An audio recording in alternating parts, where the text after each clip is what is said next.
Hi friends, मैं बलराम कुमार, आपका अपना चैनल फ्यूचर मैथमेटिक्स क्लासेज में आप सभी को स्वागत करता हूं। आज मैं क्लास 10th का साइंस में फिजिक्स का पहला चैप्टर प्रकाश का प्रवर्तन, जिसको इंग्लिश में बोलते हैं रिफ्लेक्शन ऑफ लाइट, परिपाटी, क्या पढ़ेंगे? चिन्ह परिपाटी। ठीक है, तो चिन्ह परिपाटी पढ़ेंगे। ध्यान दीजिएगा, ये आपका मान लीजिए कोई दर्पण ले लेते हैं, दर्पण हो गया। ठीक है, ये दर्पण का पोल हो गया, जिसको हम लोग मूल बिंदु या ध्रुव कहते हैं। ये दर्पण का पोल हो गया, मूल बिंदु ध्रुव। ये आपका जो होगा मुख्य अक्ष, या इसी को हम लोग प्रधान अक्ष भी बोलते हैं। ठीक है, अगर इसको हम दर्पण मानेंगे तो क्या होगा? मुख्य अक्ष, ये प्रधान अक्ष होगा, बीच में ध्रुव होगा। तो अब ध्यान दीजिएगा, तो जो मूल बिंदु से बाईं ओर की दूरियां होता है, मूल बिंदु से बाईं ओर की दूरियां, मूल बिंदु से बाईं ओर की दूरियां क्या होगा? आपका धनात्मक होता है, यानी प्लस होगा। यानी दर्पण से, दर्पण के जो मूल बिंदु से बाईं ओर की दूरियां जो होगा, बाईं ओर की जो दूरियां होगा, वो क्या होगा? आपका धनात्मक होता है। ठीक है, अब ध्यान दीजिएगा, सॉरी यहाँ पे ये बाईं नहीं दाईं होगा, इस तरफ दाईं होता है,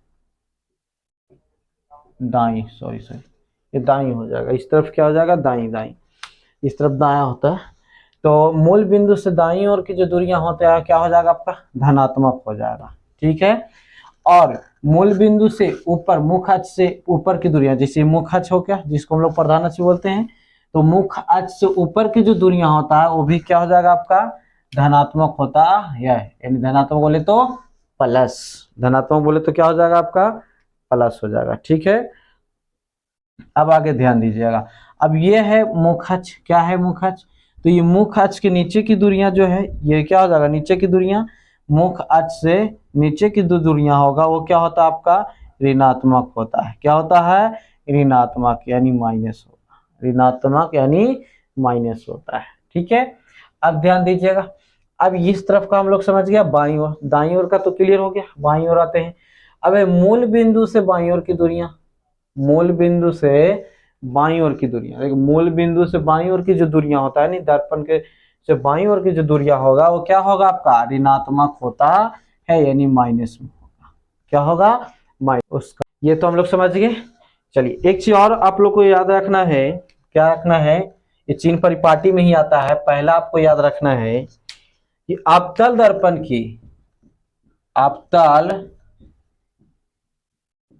दर्पण की वक्रता त्रिज्या यानी आर, आपतल दर्पण की वक्रता त्रिज्या यानी आर, तथा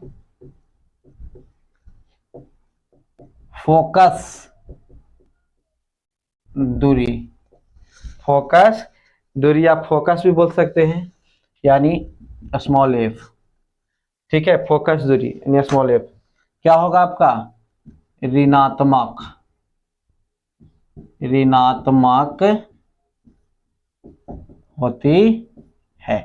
ये आपको याद रखना है कि आपतल दर्पण की वक्रता त्रिज्या यानी आर तथा फोकस दूरी जो होता है एफ, फोकस दूरी जो होता है एफ, वो क्या होता है? ऋणात्मक होता है, यानी ऋणात्मक होगा। दूसरा पॉइंट आपको याद रखना है, दूसरा पॉइंट आपका है, आपतल दर्पण के बाद कौन सा दर्पण आ जाएगा? उत्तल दर्पण। तो उत्तल दर्पण, उत्तल दर्पण की वक्रता त्रिज्या यानी आर, कैपिटल आर, तथा फोकस दूरी, फोकस दूरी बोले तो एफ। ठीक है, एफ क्या होगा? धनात्मक होती है, धनात्मक होती है। ये आपको ध्यान में रखना। ये भी चिन्ह परिपाटी में ही आता है। इससे हम लोग को ऑब्जेक्टिव भी पूछते रहता है, प्रश्न में पूछते रहता है कि किस दर्पण का फोकस दूरी ऋणात्मक होता है, तो अवतल का। किस दर्पण का फोकस दूरी धनात्मक होता है, तो उत्तल का। तो इसको ध्यान में रखना है कि अवतल दर्पण की वक्रता त्रिज्या यानी आर तथा फोकस दूरी यानी एफ, वो क्या होता है? ऋणात्मक होती है। नेक्स्ट आपका दूसरा पॉइंट याद रखना है कि उत्तल दर्पण की वक्रता त्रिज्या यानी r तथा फोकस दूरी यानी f क्या होगा, ये धनात्मक होती है। चलिए अब हम लोग पढ़ेंगे दर्पण सूत्र। क्या पढ़ेंगे, दर्पण सूत्र। तो दर्पण सूत्र आपका ये है, यह दर्पण सूत्र है 1/f equal to 1/u plus 1/v।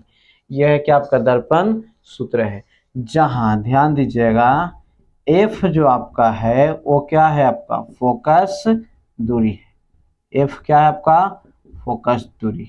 ठीक है, फोकस दूरी को हम लोग f से सूचित करते हैं। u क्या है आपका, यह है आपका वस्तु दूरी। क्या है, वस्तु दूरी। और v क्या है आपका, तो जो v है वो आपका है प्रतिबिंब की दूरी, प्रतिबिंब दूरी। ठीक है, तो ये f फोकस दूरी है, u वस्तु की दूरी है, v प्रतिबिंब दूरी। तो इसके बीच जो संबंध उत्पन्न होता है या बनता है उसी को हम लोग क्या कहते हैं, दर्पण सूत्र कहते हैं।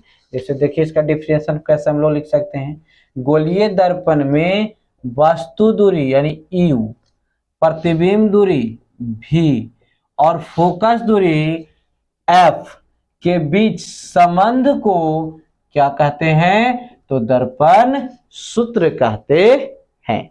और इस सूत्र को हम लोग अब सिद्ध करेंगे, प्रमाणित करेंगे। तो ये तो सूत्र आप देख लिया दर्पण सूत्र, अब इसको हम लोग शुद्ध करते हैं।